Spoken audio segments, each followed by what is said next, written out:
Baik, bismillahirrahmanirrahim. Assalamualaikum warahmatullahi wabarakatuh. Perkenalkan, nama saya Takwim, Stambuk D10120291.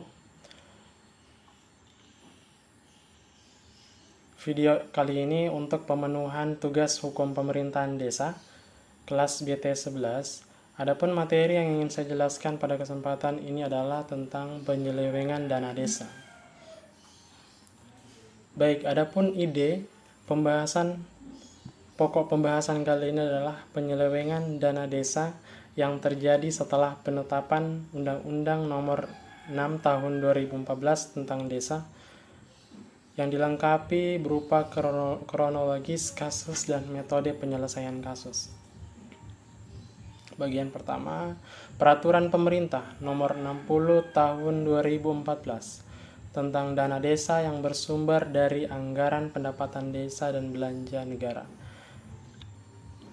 Pada ketentuan pasal 2, dana desa dikelola secara tertib, taat kepada peraturan perundang-undangan, efisien, ekonomis, efektif, transparan dan bertanggung jawab dengan memperhatikan rasa keadilan dan kepatutan serta mengutamakan kepentingan masyarakat setempat. Pasal 19 ayat 1, dana desa digunakan untuk membiayai penyelenggaraan pemerintah, pembangunan, pemberdayaan masyarakat, dan kemasyarakat. Peraturan pemerintah ini termaksud peraturan pelaksana atas Undang-Undang Nomor 6 Tahun 2014 tentang Desa. Peraturan pemerintah ini sudah sangat ideal dan dalam pengaturan tentang pengelolaan dana desa. Namun pada kenyataannya masih banyak terjadi penyelewengan dana desa seperti suap maupun korupsi terhadap dana desa. Baik, lanjut pada kasus yang ingin kita ceritakan. Di sini ada kronologis Bupati Pamekasan terkait kasus suap dana desa. Baik,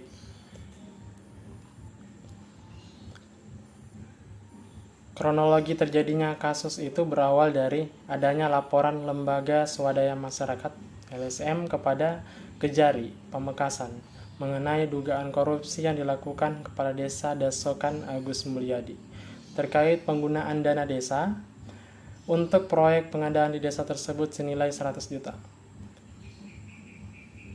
Oleh karena itu, KPK langsung melakukan pengintaian yang dilanjutkan dengan operasi tangkap tangan atau OTT dalam kasus tersebut di Kabupaten Pamekasan, Jawa Timur. Satgas KPK mengamankan 4 orang, yakni Inspektur di Inspektorat Pemerintah Kabupaten Pamekasan Sucipto Utomo, Kepala Kejaksaan Negeri Pamekasan Rudi Indra Prasetya, Kabak Administrasi Inspektur Pamekasan Nur Salahuddin, dan seorang supir di rumah dinas Rudi Indra di daerah Pamekasan. Pada saat itu terjadi penyerahan uang senilai 250 juta dari Kepala Desa Dasok Agus Mulyadi dan Nur Salahuddin melalui Sucipto Utomo kepada Kepala Kejari Rudi Indra di rumah dinas tersebut. Satgas KPK juga mengamankan 2 orang lainnya, yakni Kasih Intel Kejari Pamekasan Sugeng dan Kasipitsus Kejari Pamekasan Eka Hermawan di kantor Kejari Pamekasan. Satgas juga kembali mendatangi kantor Kejari dan mengamankan seorang staf di Kejari Pamekasan, Indra Pernama. Selanjutnya, berdasarkan keterangan KPK pun bergerak untuk mengamankan tim Bupati Pamekasan. Selanjutnya, terhadap 10 orang tersebut kemudian dilakukan pemeriksaan awal di Mapolda Jawa Timur. Sebelumnya, usai dilakukan pemeriksaan awal dan gelar perkara, KPK pun resmi menetapkan 5 orang tersangka terkait kasus dugaan suap terkait pengamanan perkara penyimpangan dana desa yang tengah diselidiki oleh Kejari Pamekasan, Jawa Timur.